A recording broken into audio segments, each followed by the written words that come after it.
안녕하십니까. 행복한 아침 이재용입니다. 안녕하세요. 정예은입니다. 오늘은 9월 27일 화요일이고요. 날씨부터 알아보겠습니다. 박소연 기상캐스터. 안녕하세요. 박소연입니다. 아침 공기가 정말 쌀쌀합니다. 완연한 가을이 느껴지는데요. 오늘 내륙은 높고 푸른 하늘이 함께 하겠습니다. 네, 바깥 활동하기 워낙 좋은 계절이라 외부 활동 계획하시는 분들 많으실 것 같은데요. 오늘 날씨 어떤지 이어서 전해주시죠. 네, 오늘 하루 동안은 기온 변화가 정말 크겠습니다. 더 선선해져야 할 시기에 다시 늦더위가 고개를 들었는데요. 많은 지역이 30도 가까이 올라 한낮에는 다소 덥겠지만 아침 기온은 어제와 비슷합니다. 일교차가 15도 안팎으로 벌어지겠고요. 가벼운 외투 챙기셔서 체온 조절 잘 해주셔야겠습니다. 오늘 출근길에는 안전운전 하셔야겠습니다. 내륙을 중심으로 짙은 안개가 껴 있는데요. 특히 경북 북부 내륙에는 가시거리 200m 미만으로 매우 짙게 껴 있습니다. 감속운전 해주셔야겠습니다. 오늘 중부지방 대체로 맑은 가운데 남부지방은 가끔 구름 많겠습니다. 특히 경남권 동해안, 경북 남부 동해안에는 5mm 미만의 약한 비가 내리겠습니다. 한편 서쪽 지역은 한낮에 맑고 자외선도 강하겠습니다. 외출 시에는 자외선 차단제를 꼼꼼하게 바르시기 바랍니다. 이 시각 현재 기온 살펴보겠습니다. 서울은 14.1도, 대전은 13.1도, 부산은 19.4도 가리키고 있습니다. 오늘 한낮 기온은 서울과 광주 28도, 대전과 대구 27도까지 올라 다소 덥겠습니다. 이제는 불씨 관리에 신경 써야 할 계절인데요. 연일 맑은 날들이 이어지면서 대기가 무척 건조해지고 있습니다. 산불 등 화재 예방에 주의하시기 바랍니다. 지금까지 날씨 전해드렸습니다.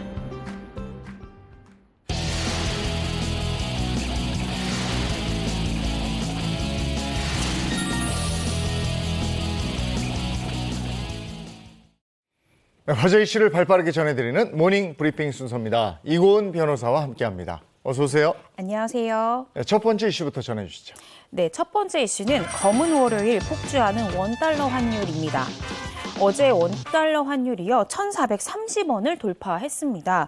이 환율이 1,430원을 넘어선 것은 2009년 미국 글로벌 위기 이후 13년 6개월 만인데요. 서울 외환시장에 따르면 어제 원달러 환율은 오전 9시 개장 이후 곧바로 1,420원을 돌파했고요. 장중에는 무려 1,434원까지 오르는 등 급등세를 유지하고 있다가 전날 종가에서 22원 오른 달러당 1,431.3원으로 거래를 마쳤습니다. 전문가들은요, 이런 추세가 계속해서 이어진다면 원달러 환율 1,500원까지 오를 수도 있다라는 전망까지 나오고 있습니다.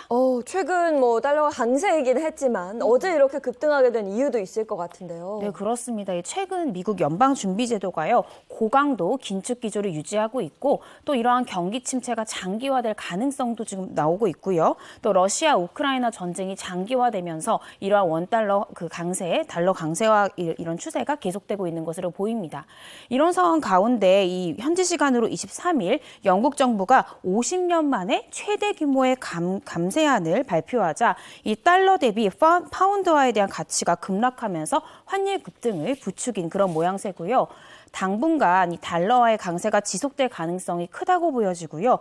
유럽의 경기 침체 위기 또한 이러한 달러 강세화를 유지시키고 있고 부추기고 있는 상황이어서요. 당분간 이 환율 이 상승 기조 그리고 주식 하락 기조에 대한 이 큰 흐름은 바뀌기가 좀 어려울 것이다라는 것이 전문가들의 공통된 의견입니다.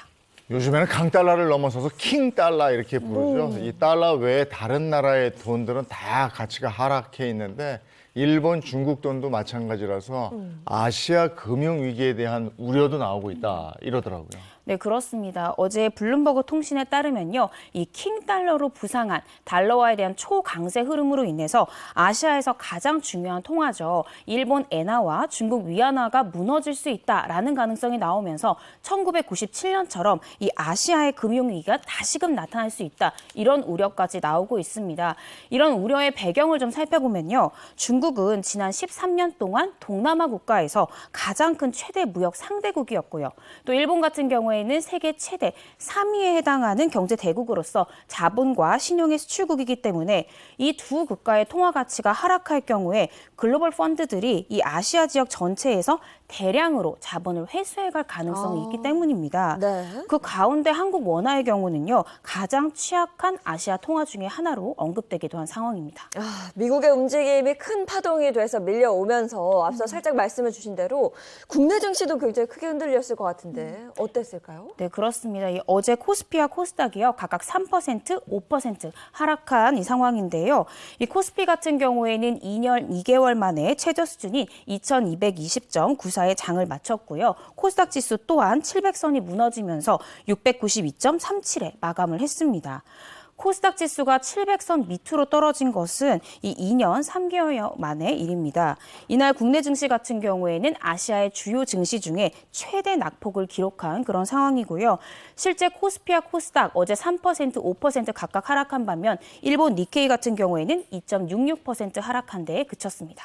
네, 확실한 대책이 나오는 게 없어서 시장 참여자들은 참 답답해하고 있습니다. 네. 자, 다음 이슈로 가겠습니다. 네, 다음 이슈는 강화도 하반신 시신, 가양역에서 실종된 20대 남성의 시신으로 추정된다라는 소식인데요. 서울 지하철 이 9호선 가양역 인근에서 20대 남성 이 씨가 실종이 됐는데 최근 인천 강화도 인근 갯벌에서 발견된 시신, 하반신이 이 실종된 이 씨의 시신이지 않느냐라는 정황들이 발견되고 있습니다. 어제 인천해양경찰서는 이 강화도 인근 갯벌에서 발견된 시신에 대해서 최근 국가수에 유전자 분석을 의뢰하는 등 신원을 확인하기 위한 조사를 진행 중이다 이렇게 밝혔는데요. 이 시신은 이 추석 당일이었던 지난 10일 강화도 갯벌에서 낚시꾼에 의해 발견이 됐습니다. 근데 당시 시신은 하반신만 남은 상태였고요. 베이지색 바지와 흰색 운동화를 착용한 상태로 상당 부분 부패가 진행된 그런 상황이었습니다. 해경은 이 갯벌에서 발견된 시신이 만약 실종된 이 씨의 시신인 것으로 확인이 될 경우 정확한 사망 경위에 대한 조사를 착수하겠다 이렇게 밝힌 상황입니다. 네, 일단 이 시신의 하반신만 발견이 됐고 부패도 상당히 진행된 상황이라고 하셨는데 그런데 어떻게 가양역 실종자라고 추정을 하는 거예요? 당시 이 하반신에 베이지색 바지, 흰색 운동화 착용하고 있었다고 했잖아요. 네. 이러한 인상착의가 이 씨가 실종 당일에 입었던 인상착의와 동일하다는 겁니다. 실제 이 씨의 외삼촌 A 씨 같은 경우에는요, 이 해양경찰서에 직접 방문해서 이 시신의 일부에서 발견된 바지와 신발 등이 실종 당일 이 씨가 착용된 인상착의와 비슷하다, 유사하다는 점을 확인했다라고 말을 했는데요. A 씨는 실제 25일 한 매체와의 인터뷰에서 시신을 직접 봐야 뭐 자살인지 타살인지 이런 것들을 알 수 있는데 시신 자체가 너무 많이 부패됐다라고 언급하면서 올해 안에 상체를 못 찾을 경우에 이 강화도에서 해당 시신이 북한 쪽으로 떠내려갈 수도 있다라는 점을 지적하기도 했고요. 네. 이 A 씨 같은 경우에는 경찰이 이 씨의 실종을 단순 가출로 보고 초동 수사를 미비했기 때문에 사건에 대한 진행이나 수사가 좀 늦어졌다라면서 분통을 터뜨리기도 했습니다. 그래서 가양역 사건으로 인해서 성인 실종에 대해서 경찰의 수사나 대응이 미진하다 이런 얘기가 나오고 있는데 근데 또 속사정이 있더라고요. 성인 실종 사건의 경우에 강제 수사하기가 어려운 점이 있다 이렇게 얘기를 해요. 네, 그렇습니다. 현행 법을 좀 살펴봐야 되는데요. 이 실종 아동 등의 보호 및 지원에 관한 법률에 따르면 경찰이 뭐 휴대폰 위치 추적을 한다든지 이런 강제 수사를 벌일 수 있는 대상이요. 만 18세 미만의 아동이거나 혹은 지적장애인, 치매 환자에 해당할 경우에 적극적으로 강제 수사까지 동원해서 수사를 할 수 있게 됩니다. 따라서 이 18세 이상의 성인이 만약에 사라진 경우에는 경찰은 뭐 타살이나 아니면 다른 여러 가지 범죄 연루 가능성들을 종합적으로 판단을 해서요. 해당 사건이 뭐 단순히 실종인지 가출인지 등을 구분을 하게 됩니다. 만약 실종 사건으로 분류될 경우에는 휴대폰 기지국 위치 추적도 가능하고요. 또 카드 사용 내역 등 적극적으로 수사하고 시작할 수 있는 법적 권한이 있지만 만약 단순 가출로 분류될 경우에는요. 영장이 발부되지 않는 한 이러한 강제 수사 자체를 할 수 있는 법적 권한이 없다. 이런 문제점이 있습니다. 그러면 궁금한 게 실제로 이런 성인 실종 사건이 많이 일어나고 있나요? 어떤가요? 네, 그렇습니다. 이 한 매체에 따르면요. 아동 실종 건수와 성인 실종 건수를 비교해 보면 성인에 대한 실종 건수가 3배가량 더 많다는 겁니다. 실제 미발견된 이 미제 사건 수 같은 경우에도 18세 미만보다 성인이 약 12배가량 많은 것으로 확인이 됐습니다. 또한 뭐 성인이기 때문에 혹은 유서가 없기 때문에 또 실종이 아닌 단순 가출이기 때문에 등등의 이유로 인해서 성인이 뭐 실종됐을 경우에는 실제 발견되지 않는 미제 사건 수가 굉장히 많다는 것이 현실적인 문제입니다. 네. 그러면 성인 실종에 같은 경우에도 수사나 뭐 이런 대책할 때 좀 다른 방도를 찾아야 되겠네요. 네, 그렇습니다. 네. 다음 이슈 가겠습니다. 네, 세 번째 이슈는 마약 파티 베트남인 72명 검거입니다. 마약 사건에 대한 소식이 심심치 않게 지금 계속 들려오고 있는데요. 이 베트남인 전용 클럽과 이 노래방에서 마약 파티를 벌인 외국인 노동자와 이 유학생들이 무더기로 경찰에 검거되었다라는 소식입니다. 어제 부산경찰청 강력범죄수사대는 이 마약류를 유통, 투약한 이 외국인 35명, 또 불법 체류 외국인 37명, 클럽 업주 2명 등 총 74명을 검거해서 주요 마약 판매책 5명에 대해서는 구속을 했다라고 밝혔습니다. 요즘 정말 마약 관련해서 뉴스를 많이 접하게 되는데요. 자, 베트남인만 72명 무더기로 검거된 상황입니다. 어떻게 이렇게 많은 인원을 검거할 수 있었는지 궁금하네요. 일단은 이 마약이 어떻게 유통됐는지 그 구조부터 좀 설명드려야 될 것 같은데요. 네. A씨 등 판매책 5명의 경우에는 올해 3월부터 9월 사이에 인터넷으로 엑스터시나 케타민 등 마약류를 구입한 다음에 이걸 페이스북이나 이런 SNS를 통해서 일명 마약 파티 참가자를 모집했던 것으로 밝혀졌습니다. 이어서 경남 창원과 부산 사상구에 위치한 베트남인 전용 클럽과 노래방에서 술과 함께 마약류를 판매하거나 제공하거나 판매한 혐의까지 받고 있는데요. 이들은 거의 매주 토요일마다 이 30명에서 50명가량의 참가자를 모집해서 마약 파티를 열었고요. 참가 비용으로 16만 원에서 22만 원가량의 비용을 받아서 챙긴 것으로 그렇게 확인이 됐습니다. 이 대개 투약자들은 다음 날 일이 없는 토요일에 주로 마약을 흡입한 것으로 보이고요. 왜 마약을 투약했냐라는 경찰의 진술에 대해서 한국에서 하는 일이 너무 힘들어서 피로를 잊기 위해 투약했다라고 진술한 것으로 확인됐습니다. 그럼 이번 사건으로 붙잡힌 외국인들 처벌은 어떻게 합니까? 일단 부산경찰청과 이 부산 외국인청 등이 지난 7월 3일과 7월 17일 합동해서 현장에서 단속수사를 벌였는데요. 검거해 보니까 외국인들이 주로 노동자나 유학생들이었고요. 72명 중에 37명은 심지어 불법 체류자 신분이었던 것으로 확인이 됐습니다. 일부 베트남인들 같은 경우에는 어학연수 목적으로 이 국내에 들어왔지만 대학을 진학하는 대신에 불법 취업하는 것으로 확인이 됐고요. 그래서 부산 출입국 외국인청에 신병이 인계된 이 불법 체류 외국인 62명 중에 61명 같은 경우에는 강제 퇴거 조치, 또 1명은 출국 명령으로 처분이 됐고요. 이들 모두에 대해서는 영구 입국 규제 조치를 한 그런 상황입니다. 또한 업소 안에서 이 마약을 투약한다라는 정황을 알면서도 이 해당 유흥업소의 장소를 대여하고 제공한 이 유흥업소 국내인 2명에 대해서도 입건을 해서 현재 수사 중인 것으로 그렇게 확인이 됐습니다. 네, 우리나라는 마약 청정국이다 이런 말도 이제는 뭐 옛말이 됐다 이런 생각까지 드는데요. 급증하고 있는 마약 범죄, 특히 이번 사건과 같이 이 외국인 마약 범죄는 어느 정도나 일어나고 있는 거예요? 2017년부터 꾸준히 증가하고 있는데요. 네. 실제 대검찰청에서 통계를 한번 내보니까 지난해 16,153명 등 국내에서 매년 10,000명 이상의 마약류 사범이 발생하고 있는 것으로 확인됐습니다. 외국인 마약류 사범 단속 현황은 2017년도에는 932명이었는데 매년 증가세를 보이다가 지난해는 무려 2,339명까지 나타난 것으로 확인이 됐고요. 어떤 국적의 외국인들이 많이 단속된지 좀 살펴보면 지난해 기준으로 태국인들은 888명으로 가장 많았고요. 그 다음은 중국인 504명, 베트남인 310명, 러시아인 147명, 우즈베키스탄인 128명 순으로 많이 적발된 것으로 확인이 됐습니다.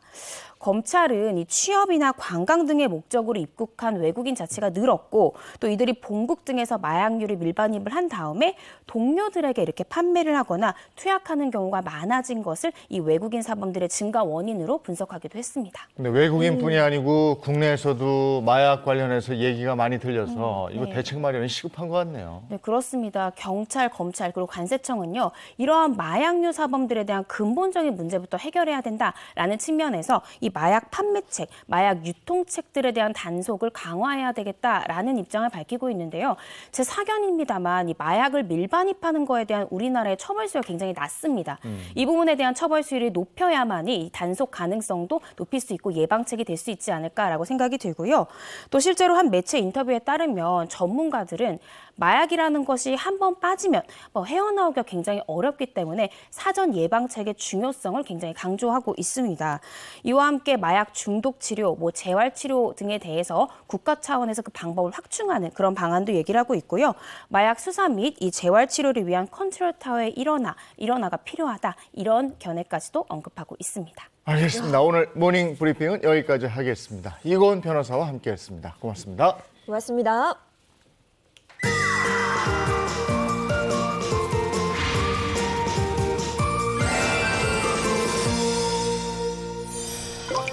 네, 날씨가 쌀쌀해지면서 감기 환자들도 주변에 조금 보이던데 네. 뭐든지 병에 걸리기 전에 예방하는 게 중요하겠죠? 예방도 중요하고 그래서 저는 예방만큼 중요한 게 치료가 아닐까 싶어요. 예. 어떤 질환이 딱 찾아왔을 때 어떻게 치료하느냐가 굉장히 중요하거든요. 그러니까 이 치료 시기를 놓치면 정말 힘들어지는 병들 여러 가지가 있을 텐데 네.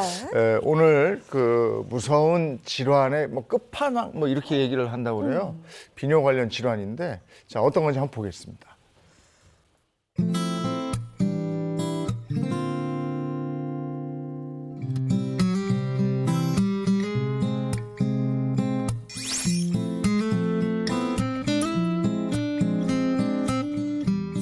가깝지만 낯선 진료실의 의사를 만나볼 수 있는 시간 닥터하우스 MC 이정수입니다. 안녕하세요. 비뇨의학과 전문의 엄주두입니다. 반갑습니다. 자, 오늘도 알찬 정보를 드리기 위해 이렇게 둘이 모여서 인사드리는데요. 오늘은 만성 방광 부전에 대해서 알아보려고 합니다. 근데 이게 저도 생소한 이름이거든요. 만성 방광 부전 뭔가요? 방광부전 되게 듣기 생소하시죠? 네. 한마디로 방광 기능의 말기 상태라고 보시면 됩니다. 여러 가지 비뇨기과적으로 문제가 반복되면서 치료가 방치되거나 지연되면서 각종 배뇨 장애를 일으키고 그로 인한 합병증을 유발하는 것이 방광 기능의 말기 상태, 방광부전이라고 생각하시면 되겠습니다. 들으니까 되게 무서운데 방광이 딱딱해졌다는 생각만으로도 진짜 뭔가 소변이 잘 안 나올 것 같은 작동을 안 하는 거죠. 그런 기분이 드는데 이게 왜 이렇게 생기는 걸까요? 이유가 굉장히 많습니다. 나이가 들어가면서 따라서 다른 장기들처럼 네. 방광 기능도 당연히 노화에 의해서 기능이 그냥 단순적으로 떨어질 수도 있고요. 그렇죠. 가장 흔한 거는 이제 방광 밑에 소변이 원활하게 배출이 돼야 되는데 전립선 비대증이나 네. 전립선 암 또는 요도 협착, 요도 폐색처럼 소변 배출이 원활하게 이루어지지 않는 거죠. 이렇게 되면은 아무래도 방광 내 압력이 상승하게 되고 적절하게 치료하지 못하고 그 기능을 살리지 못하면 이런 말기 상태, 방광부전 상태가 이르는 경우가 많이 있습니다. 이게 시기를 놓쳐가지고 이렇게 만성으로 가서 안 좋게 되는 것 같은데 그러면 이게 우리가 알아야 되잖아요. 네. 이 증상이 어떤 증상이 있습니까? 초기에는 약간의 경도의 불편감으로 예. 생각하다가 요실패라고 요패 소변이 나오지가 않는 거죠. 아무리 내가 소변을 보려고 용을 써도 이게 너무 무섭다. 똑똑똑 떨어진다거나 또는 소변이 나오다가 끊긴다거나 아무리 내가 배에 압력을 가하고 눌러도 안 됩니까? 눌러도 소변 시작이 안 되는 분들 그런 경우도 있고 또는 소변을 담다가 되면은 이게 넘쳐 흐르는 거죠. 이 범람성 요실금, 일류성 요실금 넘쳐 흘러서 소변이 새버리는 생각보다 굉장히 배뇨장애도 증상도 심각하고 부작용 후유증도 굉장히 많이 유발하는 상태입니다. 그래도 이걸 치료를 하긴 해야 되는데 치료법은 있겠죠?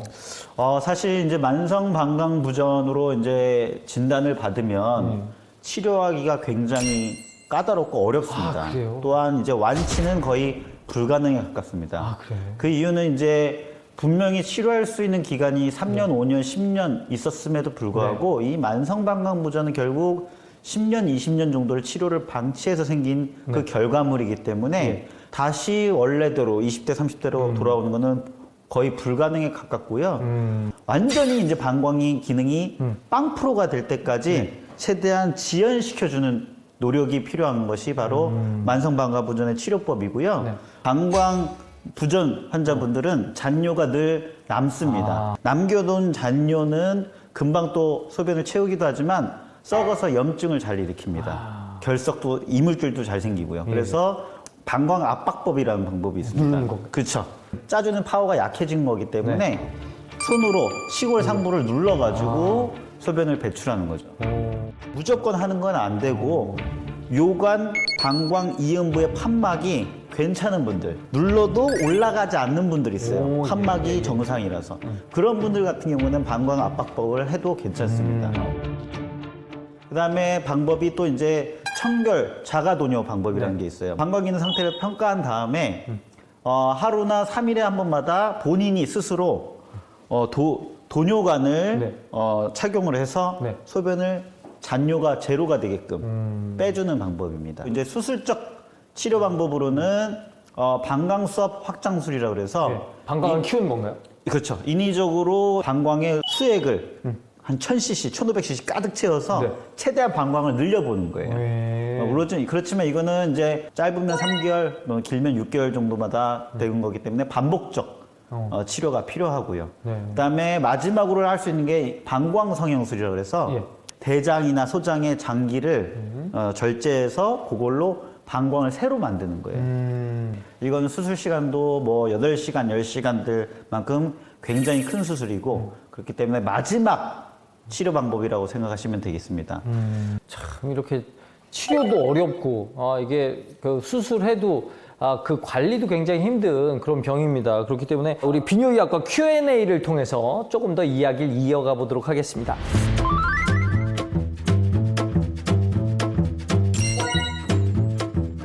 만성방광부전은 일단 부작용 합병증 후유증이 굉장히 심해요. 삶의 질의 퀄리티를 굉장히 떨어뜨리는데요. 잔뇨가 많이 남기 때문에 염증, 소변이 썩으면서 요로 감염이 생길 가능성이 굉장히 높고요. 소변이 방광에서 원활하게 배출이 되지 않다면 요관을 따라서 위로 올라가는 거죠. 아이고.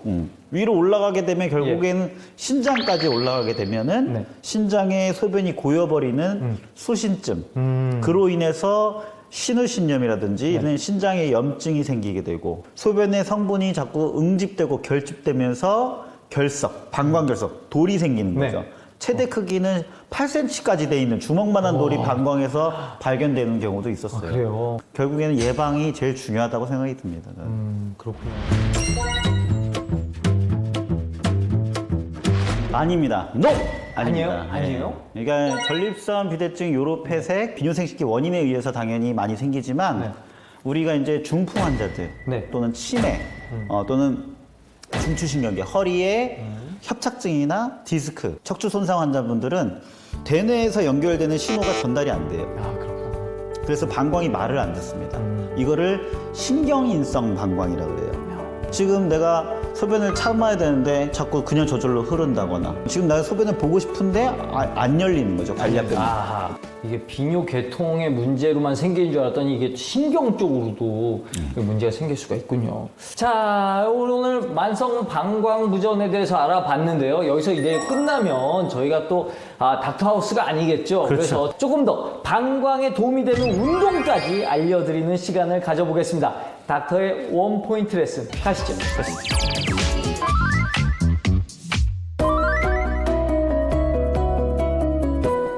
자, 첫 번째 운동은 뭔가요? 첫 번째는 일단 편하게 이렇게 앉은 상태에서 다리를 쭉 편안하게 11자로 펴줍니다. 붙여 있는 게 아니고 살짝만 벌려주시면 됩니다. 그다음에 이제 저희가 이제 휴지를 하나, 두루마리 휴지를 하나 준비를 했어요. 요거를 허벅지, 무릎 사이 쪽에 여기에 무릎보다 살짝 위쪽에 끼워주십니다. 끼워준 상태로 첫 번째는 하복부, 시골 발을 위해 하복부에 숨을 들이키면서 이 두루마리 휴지를 내전근으로 조여주시는 거예요. 안쪽으로. 엄지발가락도 이렇게 같이 이렇게 모아주시는 겁니다.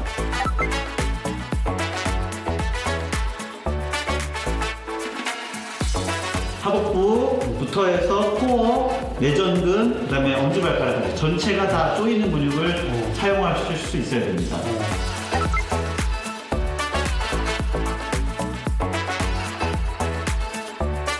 두 번째 운동입니다. 편안하게 이제 누워주세요. 네. 자, 누워주시고요. 무릎을 굽혀주세요. 이렇게 90도로. 그다음에 하복부 쪽으로 무릎 한번 올려봐 주세요. 이렇게요? 네, 올려봐 주시고 90도로 있는 상태에서 휴지를 무릎에 이렇게. 엄청 크네요. 그다음에 팔은 이제 고정을 해주시고 양 옆으로 이제 회전을 할 겁니다.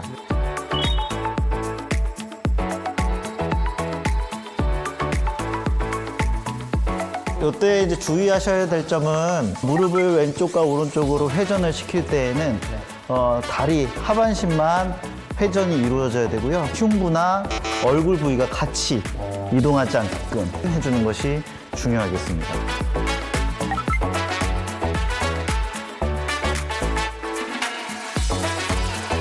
세 번째는 어떤 운동입니까? 세 번째 운동입니다. 일단 편하게 엎드려진 자세로 누워주세요.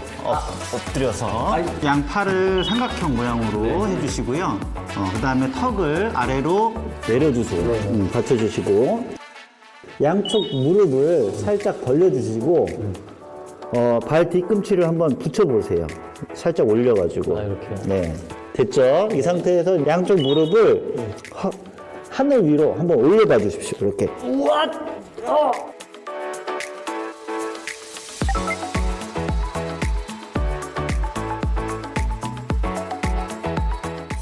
와, 정말 지금 완전 골반 기저근이 엄청 유연해지고 땡땡해진 느낌이거든요. 오늘 너무 좋았습니다. 만성방광부전 굉장히 치료가 어려운데요. 규칙적인 생활, 운동, 식이 습관으로 해서 잘 예방을 하셨으면 좋겠습니다. 네, 그렇습니다. 다음 이 시간에도 알찬 정보로 다시 돌아오도록 하겠습니다. 안녕히 계세요.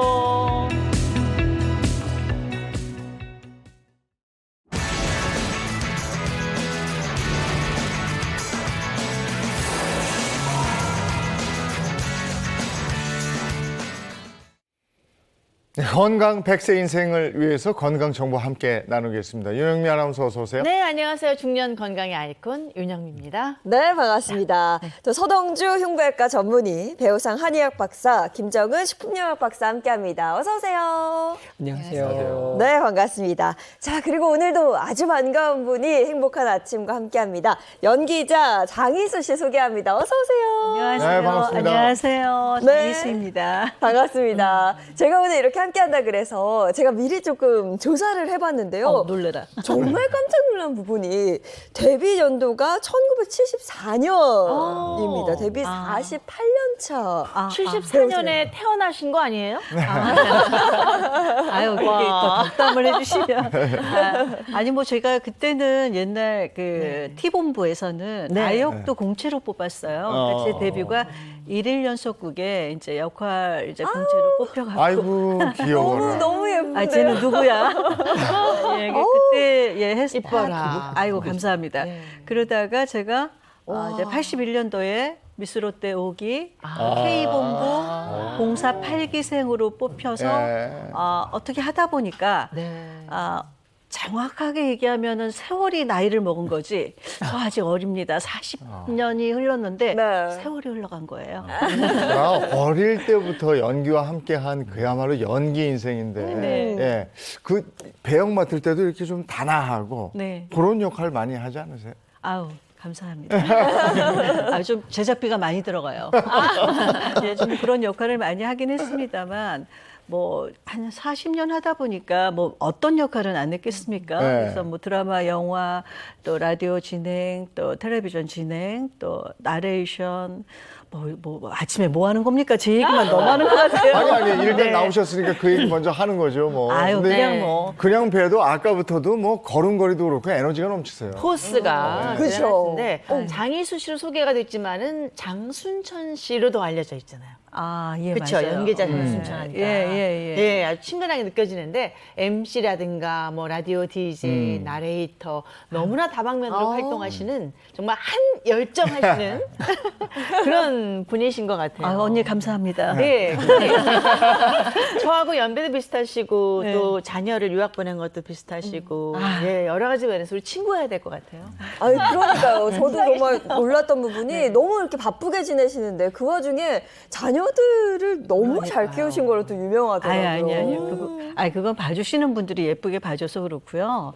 아유, 그냥 요번 생은 엄마입니다, 그냥. 그냥 뭐 아이들이 사실은 유학 갈 줄 몰랐고요. 네. 뭐 유학 가라고 떠민 것도 아니고 어느 날 갑자기 유학 간대요. 그래서 붙으면 보낸다.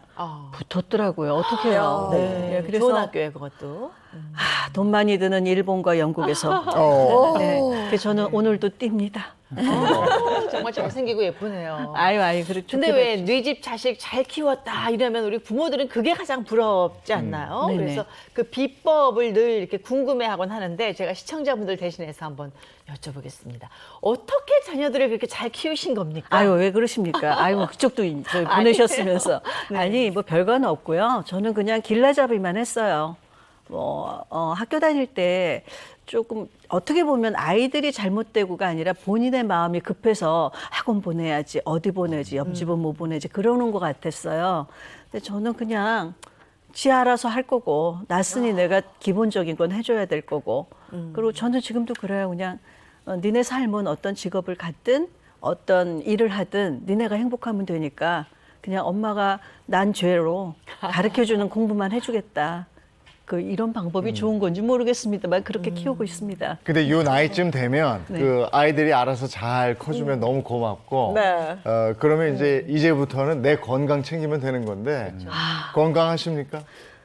그 말에는 제가 할 말이 없어요. 네. 사실 건강검진을 잘 안 했어요. 네. 그리고 주변에서 야, 너 그러다가 정말 어떡하려고 그래. 그렇게 네. 얘기를 하셔서 어쩌다 한번 해봤거든요. 건강검진을. 혈액검사에. 아니, 이게 웬일입니까? 저는 한 것도 없고 술, 담배를 하는 사람도 아닌데 어떤 당화혈색소라든가 이 혈당이라든가 이런 수치가 깜짝 놀랐어요. 그래서 당뇨하고 제가 친한 사람은 아닌데 왠지 거기까지는 아직 안 갔습니다만 주의하라고 그래서 혈액 검사를 2달에 한 번씩 하고는 있습니다만 네. 어느 때는 올랐다, 어느 때는 내렸다. 네. 그래서 제가 오늘 찾아왔어요. 어떻게 해야 될지. 잘 오셨어요. 네. 근데 혈당 관리를 평소에도 하시긴 하시는 거죠? 근데 혈당 관리라는 게요, 이게 당뇨라는 게 어디가 아프거나 망가지거나 이런 게 전혀 신호가 없어요. 그렇죠. 네. 단지 혈액 검사를 해서 나온 수치를 보고 요번에는 야채를 좀 먹어야지, 식이섬유를 해야지, 운동을 좀 해야 됐구나 요런 정도지 전혀 느끼질 못합니다. 근데 오늘 잘 나오신 게 장희수 씨의 이 건강 고민이 오늘 저희가 얘기할 바로 그 주제라고 그러거든요. 주제 영상 주시죠.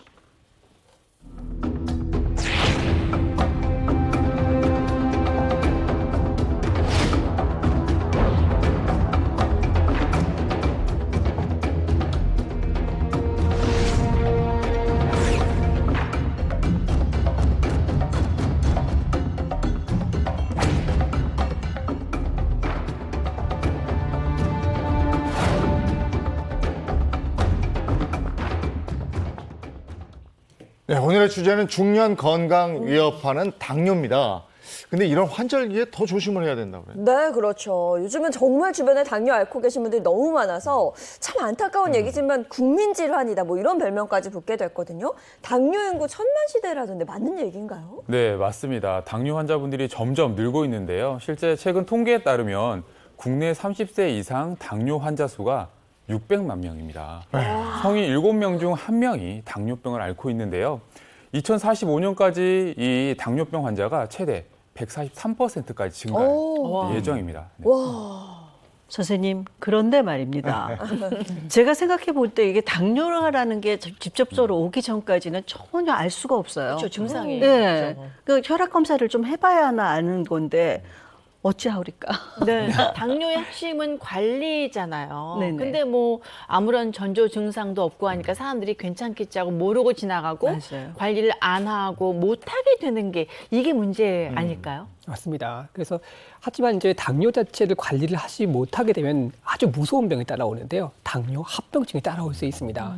당뇨 합병증이 상당히 심각해지면 실명, 발을 절단하신다든지요. 또 치매, 심뇌혈관 질환으로 이루어져서요 사망에까지 초래할 수 있는 시한폭탄이라고 하는 이유 때문이죠. 이제 당뇨병 환자 같은 경우는 예전부터 상당히 많이 늘어서 30세 이상인 경우에 지금 현재 공복혈당 장애라든지 또 당뇨병 환자의 수를 따져봤을 때 비율로 따져보면 3명당 1명 정도가 이 당뇨를 의심해야 되는 사람분들이시거든요. 그래서 증상이 없다고 해서 또 젊다라고 해서 방심은 금물입니다. 당뇨라는 건 평생 관리를 해야 돼서 정말 자신을 힘들게 하는 그런 질환이고 관리를 하지 않을 경우는 말씀 주신 그 합병증이 따라온다는 거죠. 맞습니다. 합병증이 정말 무서운데 이게 어디에 생길지 모르기 때문입니다. 당뇨 합병증 중에 가장 대표적인 것이 당뇨병성 망막병증인데요. 고혈당 상태에서 혈관이 약해지면서 망막에 생기는 질병입니다. 당뇨를 진단받은 환자의 대부분이 한 5에서 10년 사이에 당뇨 망막병증을 발병하게 됩니다. 이로 인해서 정상인에 비해서 실명이 발생할 위험이 25배나 높습니다. 이 때문에 당뇨 망막병증은 국내 실명 원인 1위이기도 하죠. 국내 실명 원인 1위. 네.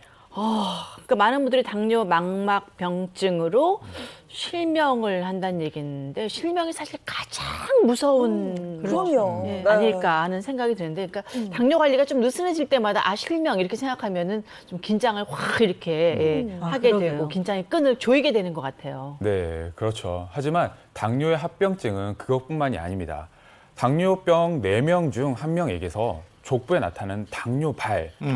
사실 한 해 평균 이로 인해서 2천여 명이 당뇨발로 다리를 저렇게 절단하게 되는데요. 당뇨발이 생기면 이 혈관과 신경이 손상되면서 발생하게 되는데요. 다리나 발에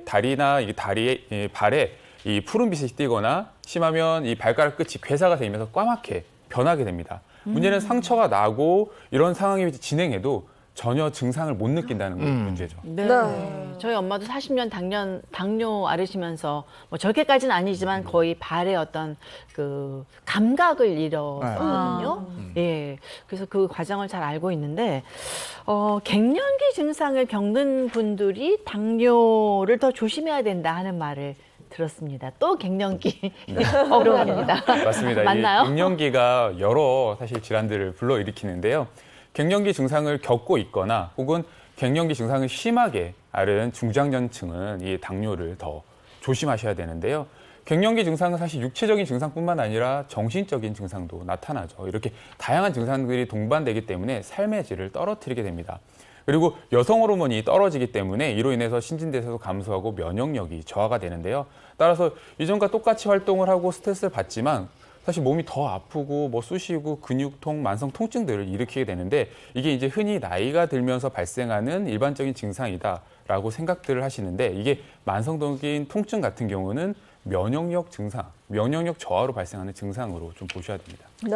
아니 너무해요. 아니 열심히 살아왔는데. 그러니까요. 갱년기 맞이하고 싶은 사람이 어디 있습니까? 수고한 나에게 건강을 줘야지. 그러니까 수고한 말이에요. 나에게. 예, 근데 중장년층이 더 조심해야 되는 무슨 특별한 이유라도 있나요? 특히 이제 갱년기가 되시면요, 여성 호르몬에 변화가 생깁니다. 그래서 에스트로겐 같은 경우는 혈관을 지켜주는 혈관 지킴이 역할을 하게 되거든요. 근데 이런 호르몬이 떨어지다 보니까 이런 당뇨나 이런 뭐 고지혈증 같은 대사증후군의 발생 위험이 높아지고요. 특히 30대 여성에 비해 50대 여성은 당뇨 발병 위험이 7배나 높다고 합니다. 또 육체적, 정신적 스트레스를 받다 보니까 우리 몸에서 스트레스 호르몬인 코티솔이 분비되거든요. 이로 인해서 혈당이 높아지고 이로 인해 당뇨로 발전할 가능성이 높아지게 되는 거죠. 평소에 그래서 관리만큼 중요한 게 없을 텐데 네. 오늘 기왕에 나와 주셨으니까 장희수 씨는 어떻게 관리를 하고 있는지 그게 또 궁금합니다. 네, 그래서 어떤 일상을 보내고 있을지 저희 카메라가 한번 따라가 봤는데요. 그녀의 하루를 이어서 보겠습니다.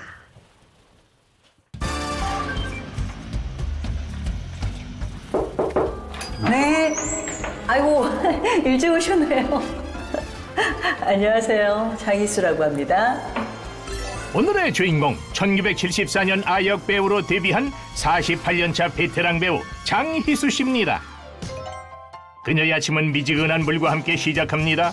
일어나자마자 무조건 물 한 잔이 습관이 됐다고 하는데요.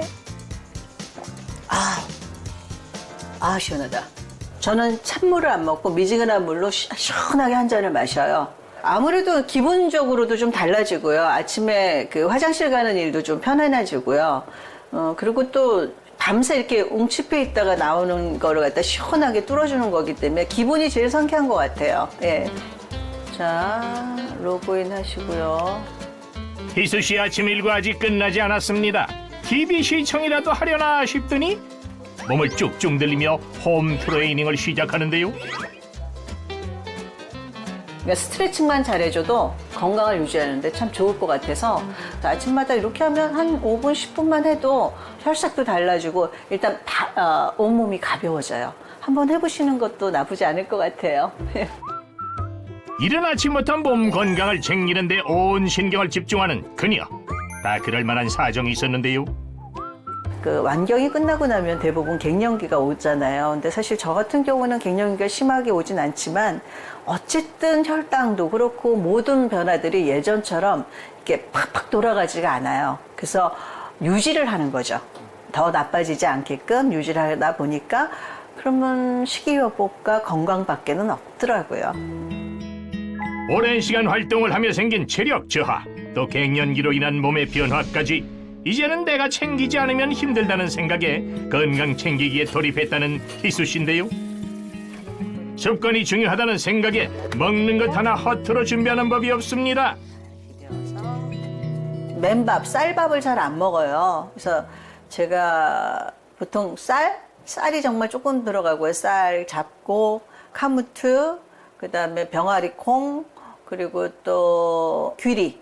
쌈밥 먹는 것보다는 이렇게 여러 가지 섞어서 먹으면 몸에도 좋다고 하니 평상시에 몸 관리 잘해서 혈당도 낮추고 또 건강도 생각하고 그게 더 나을 것 같아서 여러 가지 먹게 됐어요.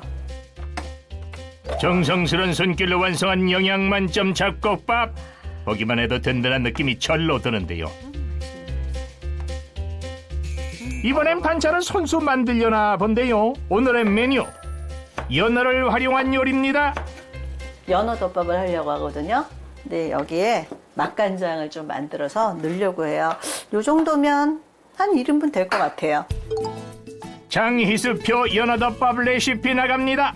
간장 맛술 올리고당 등을 넣고 맛간장을 만든 후 연어를 넣어 잠시 동안 졸여주고 먹으면서 어린 잎 채소 위에 함께 올려주면 건강하고 맛있는 한 끼 완성입니다.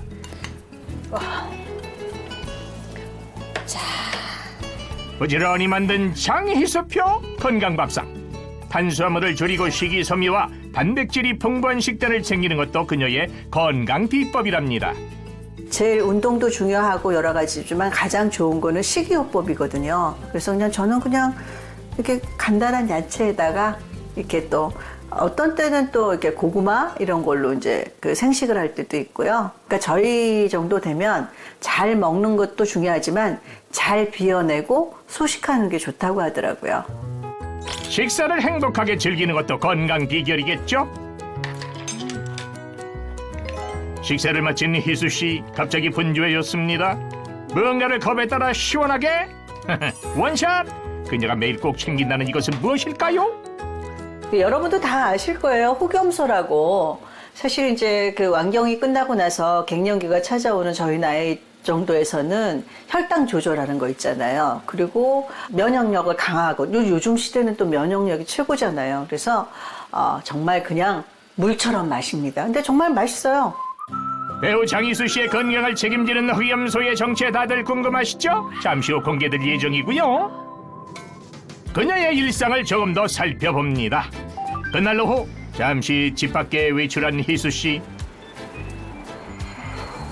안녕하세요. 아기자기한 소품들이 가득한 이곳. 아늑한 분위기까지 참 편안한 기분을 주는데요. 이곳은 어디일까요? 여기가 캔들 만들고요. 또 아로마를 이용해서 또 여러 가지를 만드는 그런 곳이에요. 제일 좋은 거는 심신의 건강도 챙겨야 될 것 같더라고요. 그래서 향도 맡으면서 그러면서 내 스스로를 안정시키고 그리고 또 그래서 또 일도 더 잘할 수 있게 뭔가 이렇게 집중하면 시간 금방 가잖아요. 그래서 와요. 집중력도 높이고 또 좋은 향기도 맡고 심신 안정엔 일석이조의 효과겠네요. 우리 여기 향 먼저 맡고요. 맞고 원하시는 향 골라서 여기다 이제 계량을 할 거거든요. 아, 진짜요? 이거 괜찮은 것 같은데. 그걸로 할까요? 네. 원하는 향을 선택했다면 캔들 만들기의 반은 끝났다고 보면 된다네요. 잘 녹은 밀랍에 원하는 향료를 넣어 잘 섞어준 후 예쁜 틀에 넣고 굳히면 완성입니다. 아까 이제 해놓은 건데 세상에. 네. 하이트를 이렇게 쭉 굳을 거예요. 예. 이제 아까 했던 것 같이 다 넣어주시면 돼요. 여기다가요? 네. 여기는 또 마지막으로 희수 씨의 미적 감각을 한번 볼까요? 잘 마른 꽃으로 캔들을 장식해 봅니다. 그러네. 이거 수양 되겠는데요? 마음의 수양? 성격 급하신 분들 이거 하시면 좋겠어요. 작은 것에 집중하며 향긋한 향까지 맡으니 자연스럽게 차분해지고 정신이 맑아지는 기분. 씨, 어때요? 괜찮아요? 네, 잘했어요. 이렇게 완성됐고요. 이제 정성 어린 손길로 만든 장희수표 아로마 캔들. 이야, 완성작은 정말 전문가 못지않게 완벽하네요. 열심히 만든 캔들을 누군가에게 선물해주고 싶다는 희수씨. 그 누군가가 누굴지 궁금해지는디요. 야야, 오랜만이다. 앉아. 아, 이게 얼마 만이냐? 와, 더 이뻐졌다, 야. 아니, 남자한테 이뻐졌다면 안 되지. 멋있어졌네. 제 친구 조카인데 어릴 때부터 그렇게 연기를 하고 싶어 해서 이것저것 물어오기도 하고 그래서 나름 열심히 하는 것 같아서 제가 뭐 그냥 지켜보는 거죠, 뭐. 네, 안녕하세요. 93년생 유승민입니다. 진짜 후배를 생각해서 되게 좋은 말씀 많이 해주시고요. 제가 어떤 고민을 얘기를 하면은 되게 명쾌하게 제가 이거를 이렇게 하면 되는 거구나 하게 쉽게 설명도 해주시고 그리고 되게 우아하시잖아요. 야, 너 일부러 말 만들지 마. 평상시대로 해, 평상시. 후배들과 편하게 대화를 하다 보면 자신도 건강한 에너지를 얻고 간다는 희수씨인데요. 사실은 저한테 배운다고 승민이는 얘기하지만 전 거꾸로 승민이의 모습이나 승민이의 말투 그리고 뭘 좋아하는지 이런 걸 하면서 요즘 사람들의 트렌드를 읽어요. 그럼 제가 어떤 연기를 할 때 저도 상호작용인 거죠. 그러니까는 배우면 끝없는 것 같아요. 그래서 또 저한테 배워가는 게 있다면 고마운 거고 저도 역시 승민이한테 또 도움이 된다면 좋고요. 그녀가 40여 년이 넘는 시간 동안 꾸준히 활동을 펼칠 수 있었던 이유는 항상 관리하고 공부하는 부지런함 때문이 아니었나 싶네요. 배우 장희수의 건강 비결 잠시 후 만나보시죠.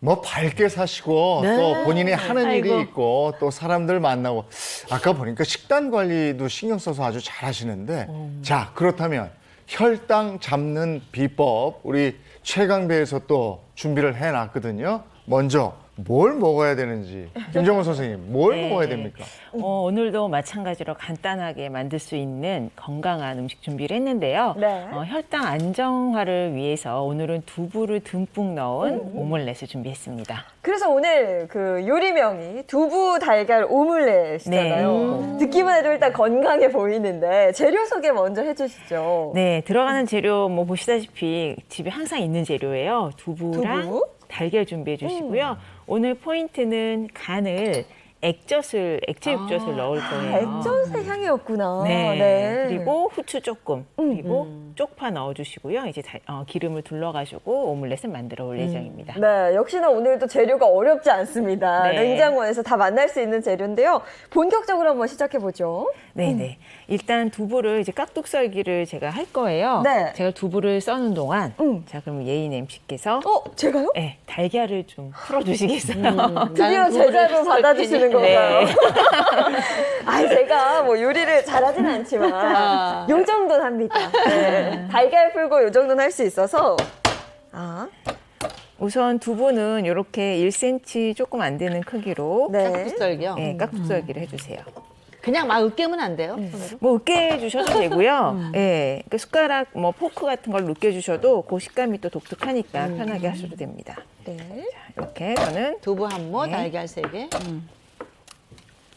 오믈렛은 많이 먹어봤는데 저는 오믈렛 안에 두부가 들어가는 나도 거는 처음 봤어요. 처음 봤어요. 네. 그래서 좀 궁금해요. 어떨지. 그래도 뭐 담백하면서 상상이 가는 맛이기는 하죠. 네.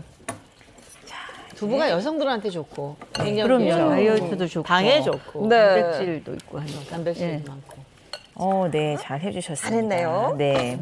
그러면 먼저 네. 액젓을 넣어서 좀 간을 맞출게요. 이렇게 액젓 살짝 넣어주시고 한번 섞어주세요. 액젓 넣으면 달걀 비린내도 좀 없어질 것 같아요. 네, 비린내가 그렇게 심하게 나지 않으면서 또 액젓의 감칠맛이 가미되기 때문에 풍미도 훨씬 좋죠. 네. 여기에 후추를 솔솔솔 솔솔솔. 뿌려서 섞어줍니다. 아, 두부가 다칠까봐 생각해야 돼요. 팍팍 하면 안 되거든요, 또. 그렇죠. 네, 기름을 좀 둘러주시고요. 예, 너무 잘 섞어주셔가지고 네. 오늘 또 특별히 맛있을 것 같네요.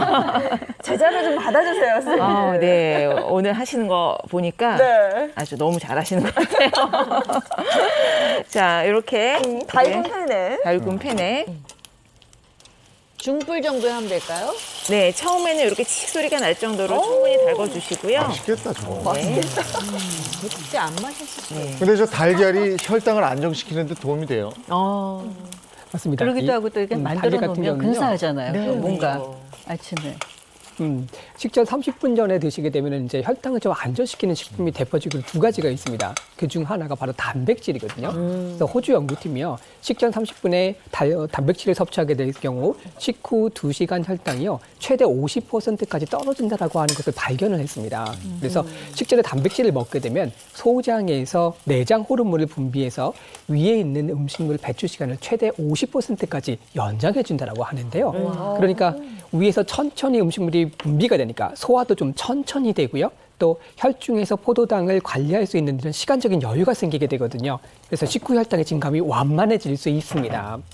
이런 과정에서 혈당을 조절하는 호르몬이 하나 있습니다. GLP-1이라고 하는 호르몬인데요. 이 호르몬은 식욕 억제 호르몬이라고도 알려져 있죠. 그래서 이 호르몬이 활발하게 분비하게 되면 또 폭식이라든지 또 과식 같은 것을 억제할 수 있게 되는 것이죠.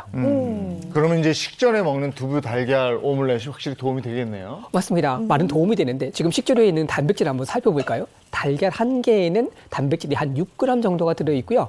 두부 100g에는 단백질이 8g 정도가 들어있습니다. 그래서 식후 혈당 조절이 어려우신 분들한테 도움이 되겠습니다. 네. 혈당 안정화에 도움을 주는 두부 달걀 오믈렛이 이렇게 완성이 됐습니다. 이렇게 팬에서 약불에서 이제 익혀만 주면 되는 거죠. 네, 그렇습니다. 자, 제가 완성된 걸 손님에게. 네, 장희수 씨에게 바로 이런 좀 영광을. 배달을 해드릴게요. 어머 보기만 해도 너무 어머. 예쁘면서 맛있어 보여요. 네. 왠지 노란색, 근사한 음악을 깔아주셔야 될 것 같은. 좀 맛있겠네, 진짜. 뭐 프랑스 음악으로 그러니까요. 할까요? 아니면 이태리 음악으로 할까? 집에서 휴일 아침에 뭐 브런치 나가 먹을 거 뭐 있습니까? 집에서 네. 저렇게 그렇죠. 먹으면. 제가 먹어보겠습니다. 네. 여기다 당근 주스 같은 거 하나 딱 갈아서 넣으면 너무 건강하죠, 그럼요. 제주 당근 좋은. 이렇게 말랑말랑하게 붙여야 되죠, 교수님? 맛있을 것 말하면 같아요. 뭐하냐고요. 네. 부드럽고, 네, 포만감도 좋고, 아우 좋은데요. 야. 저 계속 식사할게요. 고맙습니다. 이렇게 해서 혈관 해독 특급 밥상을 또 알아봤고요. 네. 이번에는 혈당을 안정화시키는 운동법을 또 봐야 되겠죠. 운동해야죠. 자, 운동법 본격적으로 서동훈 알려주신다고요, 선생님께서. 네, 이제 먹었으니까 운동을 해야겠죠. 네, 혈당이 걱정이 되시는 분들은 이렇게 식후에 높아진 혈당이 떨어지지 않아서 좀 걱정이 많으신데요. 이 높아진 혈당을 효율적으로 소비하기 위해서는 근육을 사용하게 됩니다. 근데 그 중에서도 큰 근육, 뭐 가슴이나 허벅지, 엉덩이 근육을 사용해 주시는 게 좋은데요. 그래서 제가 혈당을 내리는 10분 운동법을 준비했습니다. 그래서 같이 하셔야 되는데요. 네. 지금 윤영미 씨랑 장혜수 네. 씨 나오셔서 같이 한번 운동해 보도록 그럴까요? 네, 우리 중년의 숙녀들이 나가서 한번 예. 잘해낼지 모르겠으나. 열심히 아마 한번. 아주 네. 간단한 운동이라서요. 네. 이렇게 걱정 안 우리 하고. 다 당뇨 위험군이잖아요. 그렇죠, 그렇죠. 우리 잘 배워야 될 것 같아요. 맞아요. 먹으면 운동해야 돼요, 우리는. 그럼요. 네, 먹으면 바로바로 운동을 하셔야 됩니다. 네. 제가 3가지 운동법을 알려드릴 텐데요. 저희가 첫 번째 2개는 이제 스트레칭법을 알려드리도록 하겠습니다. 저희가 보통 자식 생활을 오래 하다 보니까 다리 하체 근력이 좀 많이 약해져요. 그리고 맞아요. 사실 근육들이 짧아져서 조금 문제가 되는 경우들이 많아서 기력이 없어져요. 그래서. 네, 그런 부분들을 좀 풀어주는 스트레칭법을 알려드릴 텐데요. 네. 첫 번째는 앞쪽 근육을 풀어주는 스트레칭 해주는 방법인데요. 의자를 지지하고 한쪽 손을 손고 네. 짚고 반대쪽을 발등을 잡아줍니다. 발등을 발등을? 잡아줘서 쭉 당겨주면 앞쪽 근육이 당기죠. 네, 그러네요. 허벅지가 네. 예. 그렇죠. 당기네요. 여기서 문제는 이제 저희가 이제 포인트는 이 앞쪽 무릎이 옆에 무릎을 이제 무릎보다 앞으로 나가지 않도록 이렇게 되면 안 된다는 네. 얘기군요. 뒤로 당겨주는 이렇게 뒤로 당겨서 당겨주는 일직선이 거. 되게. 네, 그렇죠. 앞으로 나오지 않도록 쭉 당겨주시면 됩니다. 당겨요. 네, 많이 당기죠. 네, 당깁니다. 피부가 당겨야 되는데. 그러게요. 이렇게 15초씩 아, 15 좌우로 초씩. 번갈아 가면서 하시면 됩니다. 네. 얼마나 운동 안 했으면 이렇게. 근데 대부분이 의자까지. 사실 이런 이제 스트레칭을 해주게 되면 이 근육들이 당기는 것들이 일반적이긴 합니다. 네, 이 스트레칭이 정확하게 하는 게 제일 그렇죠. 중요한 것 같아요. 그러니까 이게 너무 뒤로 가도 안 되고 너무 앞으로 가도 안 되고 일직선. 그렇죠. 예. 무릎보다 이게 나오지 않도록 나오지 해주시면 충분히 앞쪽 이 반대편 근육을 당기는 무릎은 이렇게 직선으로 해야 되는 네, 거죠? 굽히면 안 반드시 되는 세워주고, 거죠? 네, 그렇죠. 이렇게 그래서 버티고. 해주시면 됩니다. 네. 두 번째 운동 방법 네. 네, 알려드리면요. 네, 네. 이것도 비슷하긴 한데요.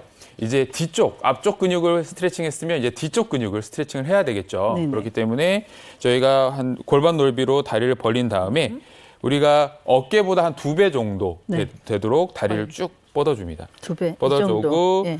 뒤꿈치가 바닥에 딱 닿을 수 있게 한 다음에 앞쪽 다리를 굽혀주는 거죠. 앞쪽 다리를 네. 이렇게. 그러면 예. 사실 뒷다리가 당기는데. 네, 종아리랑 이제 뒤쪽 햄스트링까지 네, 네. 이제 근데 스트레칭을 주게 되죠. 기분 좋은 땡김인데요. 네, 그렇죠. 오. 이렇게- 이거 얼마나 해야 될까요? 이것도 15초 정도. 15초. 유지하고 좌우로 번갈아 가면서 해주시면 되고요. 사실 이것도 자식 생활할 때문에 햄스트링이 많이 짧아져 있어요. 그래서 네. 이렇게 자주 해주시면 이게 스트레칭 효과가 굉장히 좋습니다. 무릎 뒤쪽이 많이 당겨요. 그렇죠. 네. 자세가 두 분 다 굉장히 좋으신데요. 그래요? 예. 운동 안 하는 편인데. 소질이 있네. 괜찮은가요? 네. 우리 괜찮은가요? 이제 마지막 운동 방법이 제일 중요한 거죠. 지금은 이제 준비 운동이라고 생각을 하시고요. 네네. 마지막이 실제로 하체 근력을 키워주는 네. 스쿼트. 스쿼트. 맨날 해야지. 힘들어요, 안 되는 게 힘들어. 스쿼트거든요. 스쿼트가 자세가 굉장히 좀 어려요. 간단하게 생각하시는 분도 많은데 굉장히 어려운데요. 골반 넓이로 다리를 벌리신 상태에서 발가락 끝을 약간 15도 정도, 11시, 1시 방향으로 약간 벌려주시는 게 좋습니다. 네. 이렇게 해야지 앞벅지에만 근육이 자극이 되지 않고 골반까지 고관절을 움직이는 수 있거든요. 그래서 네네. 쭉 앉아주는데 그냥 앉아주시면 돼요. 일단은 그냥 앉아주시면 되는데 앉을 때 배에, 코에 힘을 주셔야 힘을 됩니다. 주고. 힘을 주고 쭉 앉아주시면 되고요. 허리가 핀 상태에서 앉아주시면 됩니다. 그래서 이 허벅지가 지면과 수평이 될 정도까지 봐주시면 되고요. 사실 더 앉으셔도 되는데 이렇게 굉장히 되면 내려가야 돼. 네, 허리가 말리면서 오히려 통증을 유발할 수 있기 때문에 네. 의자 수평이 잡아도 돼요. 되는 건가요? 네, 이때 이제 사실 그냥 하시면 힘들기 때문에 의자를 잡고 하시면 됩니다. 와. 의자를 잡고. 선생님 이거 벌칙 같아요. 네. 그래서 일어나시면 되고요. 그래서 의자를 잡고 똑같이 앉아서 이렇게. 앉아주시고 네. 지지하시고 일어나시고. 네. 그래도 의자를 잡으니까 한결 낫네요. 조금 한결 낫죠. 네, 그래서 이렇게 하는 집에서 것보다. 간단히 할 수 있죠. 그래서 이것도 앞무릎이 앞으로 나오면 안 되고 최대한 안 일직선. 나오도록 노력하셔도 돼요. 이렇게요. 네네. 자세 너무 네. 좋으세요. 조금만 더 앉으시면 더 좋을 것 같아요. 앉을까요? 네, 장인 씨 굉장히 자세 좋으신데요. 알겠습니다. 이건 몇 분이나 빨리 끝내주세요. 빨리 끝내주세요. 이것도 12회씩, 12회씩 좌우로 이렇게 해주시면 좋게. 허벅지가 부들부들 떨려요. 우리 규칙하고 들어가. 규칙하고. 수고하셨습니다. 네, 알겠습니다. 네, 고생하셨습니다. 네. 자, 이렇게 해서 운동까지 같이 해봤고요. 근데 우리가 그래요. 뭐 하나 좋아지려면 근데 뭘 먹어야 돼? 그래서 건강식품 찾잖아요. 그렇죠. 이건 오늘 배호상 선생님이 안내를 좀 해주세요. 네, 제가 준비를 해봤습니다. 일단 앞에 있는 네. 진액을 한번 드셔보실게요. 이건 뭐지? 이게 뭐예요? 뭔지 모르겠어요. 한약 냄새 나는데? 한약만 나지 않아요, 그냥? 한약이네요. 그죠? 한약인데. 느낌 좀 나시죠? 드셨던 것이 바로 흑염소 진액입니다. 아, 이게요? 흑염소 하면은 왠지 우리가 잡내를 좀 걱정을 하게 되는데 지금 마셔본 거는 잡내 거의 없어요. 그렇죠. 고소해. 네, 이 흑염소는 성질이 좀 따뜻한 식품이거든요. 동의보감에 보게 되면 흑염소를 고양 이렇게 기록을 하고 있습니다. 몸이 허하고 필요한 것을 보하고요. 몸속의 기운을 잘 끌어올리고요. 마음을 안정시켜서 놀라는 것을 가라앉히고 음식 맛을 좋게 한다. 이렇게 효능이 기록이 되어 있죠. 또 흑염소는요. 뿔에서부터 껍질, 뼈, 고기, 내장까지 안 쓰는 부위가 없을 정도로 그 영양 성분이 상당히 풍부하다고 알려져 있는데요. 그래서 예로부터요. 40살이 되기 전에 흑염소를 3마리만 먹으면 잔병 치레를 하지 않는다라고 하는 말이 있을 정도로 아주 대표적인 보양식으로 알려져 왔습니다. 그래서 이제 아이 낳으면 제 친구들 그렇죠. 산후조리 할 때 시어머니, 친정엄마가 아이 맞아요, 낳으면 맞아요. 그렇죠. 네. 흑염소 진액 이렇게 해다 주시잖아요. 기운 없을 때 보양식으로도 많이 먹어요. 드셨어요? 맞아요. 아이 낳고? 저요? 먹으려고 하다가요. 저를 위한 보약은 없었지만 요즘에 아까도 제가 잠깐 그 VCL에 제 생활이 나왔잖아요. 이게 괜찮아요. 드셔보세요. 진짜. 먹기도 괜찮고요. 수월하더라고요. 예. 네. 이렇게 많은 분들이 좀 즐겨 드셨던 거와 같이 임금들도 아주 즐겼다고 하는데요. 조선시대에 흑염소를 특히 잘 먹었던 왕이 있다고 합니다. 누구일까요? 누구? 장수했던 건강을 챙기사. 장수하면 세종대왕 아닐까요? 왠지 느낌이. 장수하면은 왠지. 아직 답이 잘 안 나와서 제가 힌트를 한번 드려요. 네. 장희빈의 남자. 압니다. 압니다. 연기 많이 하셨으니까. 숙종이라고 하래요. 맞습니다. 흑염소를 사랑하는 왕이 바로 숙종이었습니다. 이 흑색 식품이잖아요. 흑염소가 검은색을 좀 띠고 있는데 이 흑색 식품 같은 경우는 신장을 보강해주고요. 노화를 억제한다고 해서 임금님의 보양식으로 정말 많이 활용을 해왔습니다. 숙종 같은 경우는 60세까지 살았다라고 하는데요. 조선시대에 평균 임금의 수명이 40대 중반이었습니다. 그만큼 장수를 했던 왕으로 생각을 해볼 수 있지만 잔병치레가 정말 많았다라고 합니다. 기침도 앓았고 하지 관절통이라든지 위장병에다가요. 화병까지 있어가지고 잠을 설치는 날이 많아서 기력이 상당히 많이 떨어지는 경우가 있었다라고 해서 이 흑염소를 보양식으로 많이 챙겨 먹었다고 합니다. 그분은 정말 흑염소 덕을 톡톡히 보셨네요. 그렇죠. 그래서 장수를 하신 게 아닌가 하는 생각이 드네요.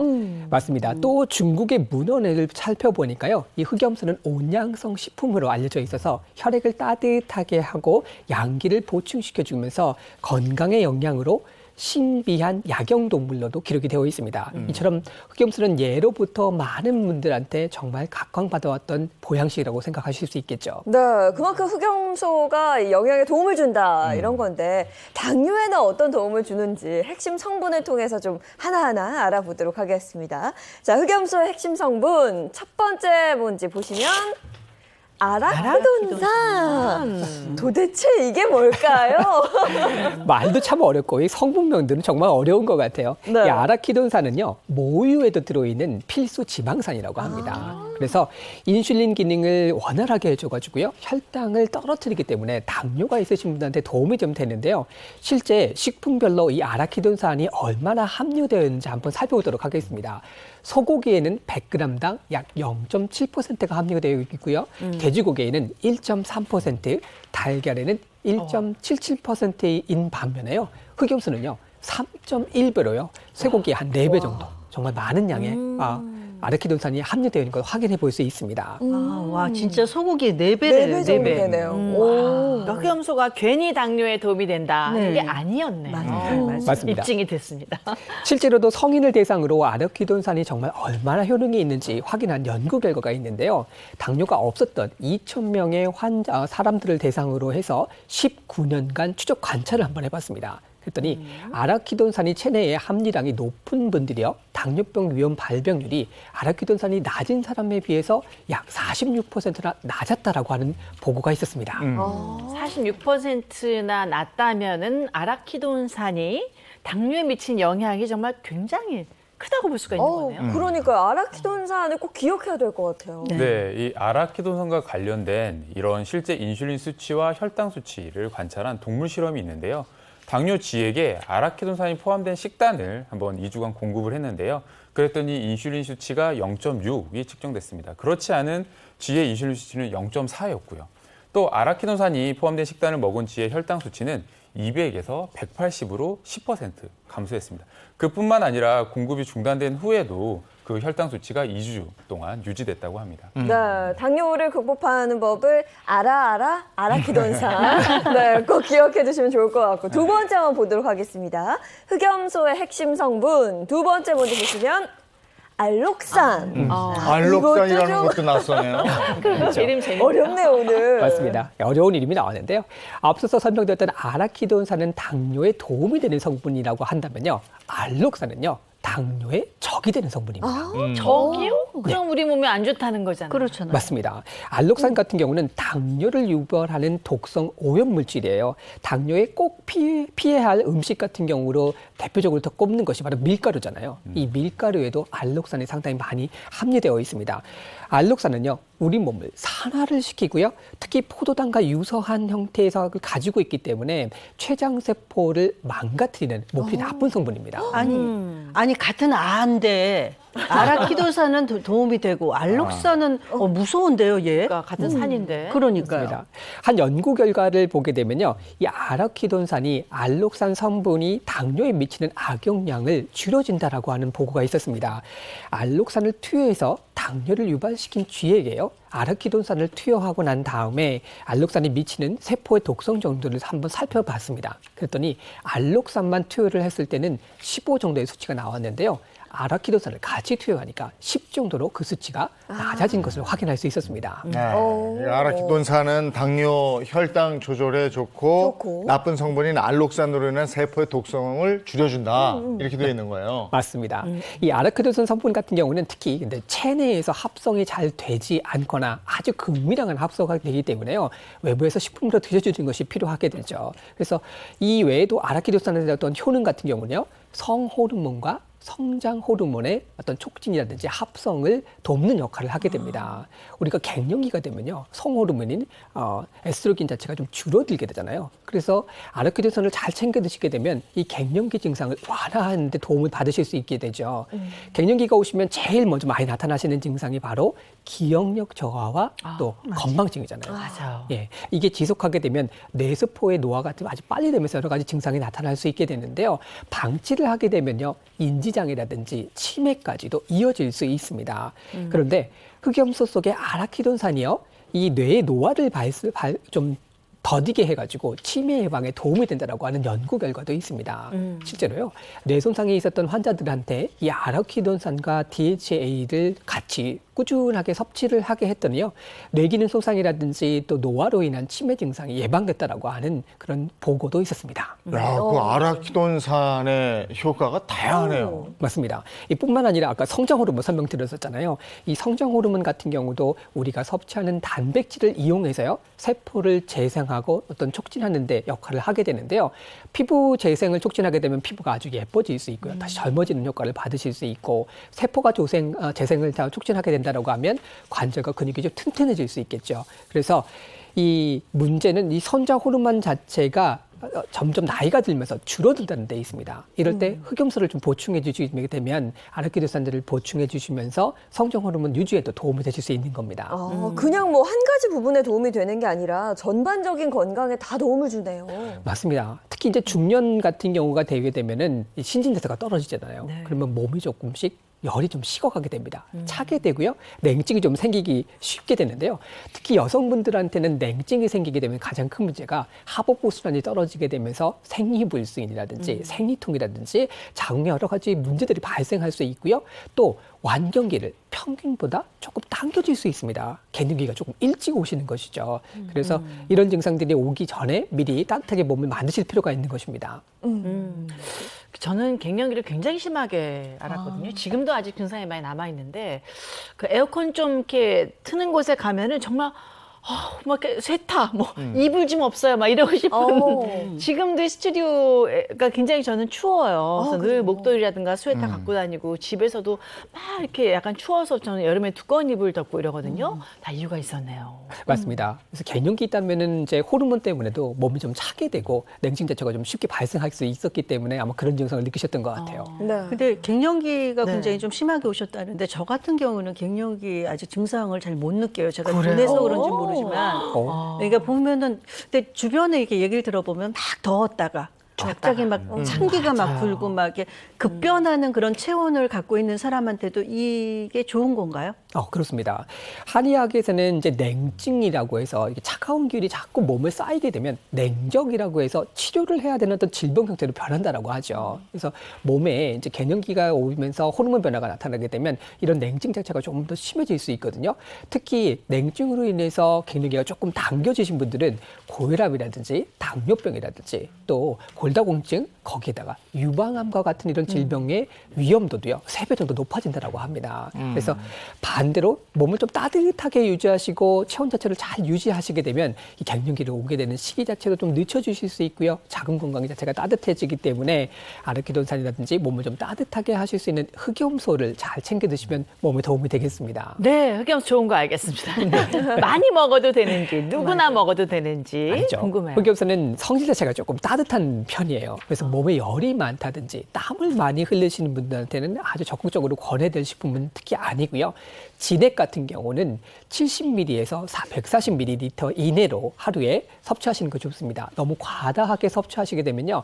배가 아프고 설사하실 수 있으니까 용량을 매우 주의하셔서 섭취하시길 권장합니다. 네, 알겠습니다. 오늘 혈당 관리를 위한 정보 함께 공유해봤습니다. 오늘 특별히 장희수 씨 나와주셔서 네. 고맙습니다. 아유. 네, 건강하십시오. 고맙습니다. 고맙습니다. 이 환절기에는 확실히 일교차에 의한 건강 관리 잘 하셔야죠. 네, 건강 관리 잘 하시면서 이 좋은 가을 날씨도 금방 지나가더라고요. 네, 가을날 행복하게 보내시기 바랍니다. 좋은 하루 보내시고요. 저희는 내일 아침 7시 30분에 돌아오겠습니다. 행복한 아침, 행복한 하루 되십시오. 고맙습니다. 고맙습니다.